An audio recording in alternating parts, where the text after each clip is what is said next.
Give us your take right now. You've run these races. You know what it's like. What's your take on the race right now? Well, it's about, I think, as we at American Bridge were expecting. It was going to be always a long night.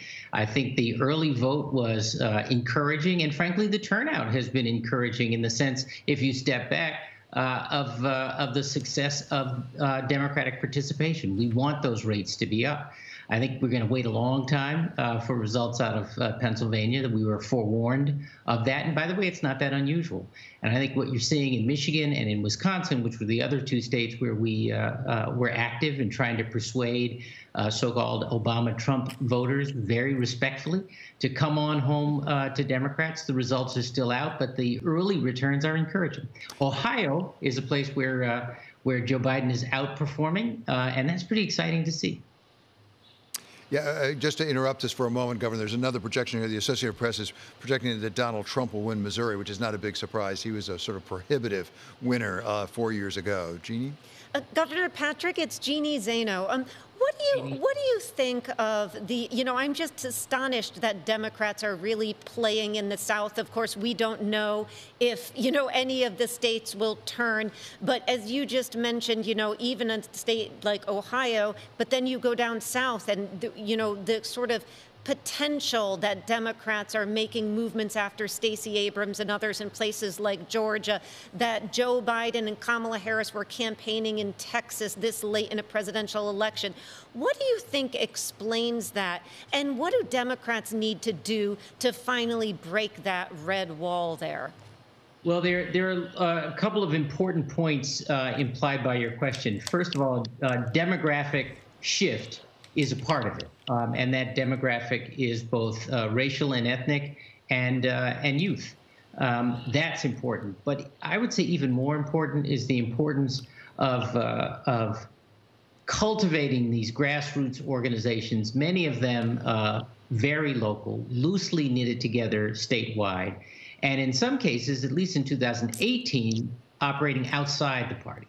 What the party has to do is bring them in and make the coalition larger and permanent, meaning keep those organizations in place, keep them engaged in civic activity and engagement in between elections so that when it's time to turn to politics, it isn't having to build from scratch. I think that's why we saw the progress we did in Stacey Abrams and through her campaign in 2018, and here with the Senate candidates, and at the presidential level in Georgia as an example. And I think if we do that in places like Alabama and Mississippi going forward, we'll see states like that turn as well. Governor, before I turn it over to my colleague Rick Davis, I want to mention that the Associated Press is now projecting that President Trump has won the state of Missouri. Again, not a big surprise. Rick? Governor Patrick, a little talk about politics in Massachusetts. It's been talked about that Elizabeth Warren would be a prime candidate for the cabinet of Joe Biden's if he's elected president. Can you cut a deal with Charlie Baker to give you another Democrat to fill her shoes if she goes into the administration? It's such an interesting question, Rick. I have to say, she's an amazingly talented public servant. She's fabulous in the Senate. I think she'd be terrific in a Biden cabinet. But it is correct that that is a very delicate calculation, because if the control of the Senate, if the majority in the Senate is Democratic and that is close, why risk that vote, even for the whatever it is 6-month period of waiting for the outcome of a special election? And why presume that the special election will go Democratic? There are more unenrolled independents in Massachusetts than there are registered Democrats and registered Republicans combined. It's not what people know about us or appreciate about us, but it is true. So I think it's how Charlie Baker got elected, right? Right. One more governor projection here. ABC and NBC are now projecting that President Donald Trump will win the state of Utah. But I want to come back to something in your resume. As I said, you were Assistant Attorney General for Civil Rights. Race has played a big role in the national agenda for many, many years, but particularly this year with some of the incidents. Do you think it has played a significant role in this election? When all is said and done and we look back on it, will it have made a difference? Well, it's hard to know without seeing the outcome, but I will say that in terms of the actual vote, But I think the level of awareness about what the issues are and how chronic they are and how stubborn they have been over the years, not just with respect to relationships between police and Black and brown communities, but the ways in which race and racism has been a part of choices we have made over the years that have led to chronic economic and wealth inequality. And that has to be faced. You know, if the character of the candidates is an issue in every election, this election is about the character of the country.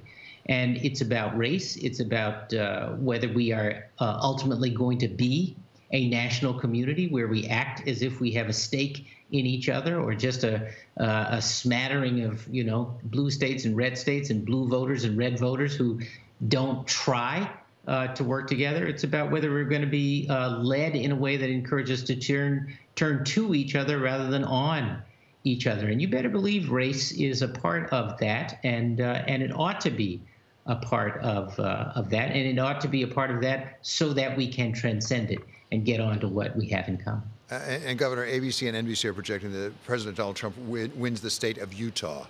Yeah.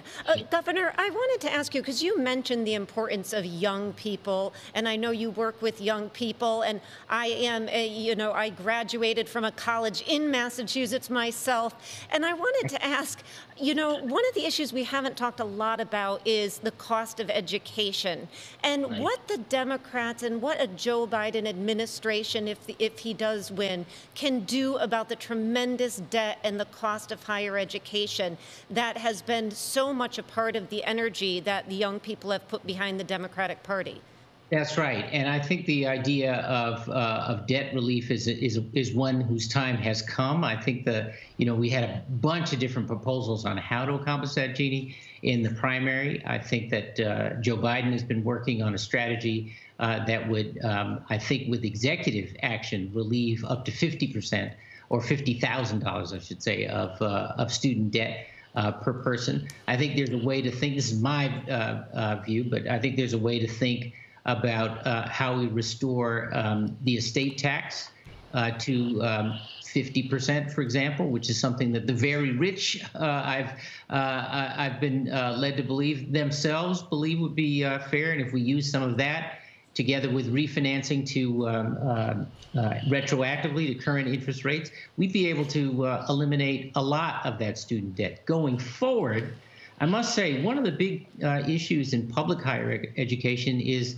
that we've been bleeding the public out of public higher education. And until we decide again to start funding public higher education equitably, generously, and on a sustained basis, it is never going to be truly affordable for the folks who are looking for an affordable option to high-priced private institutions.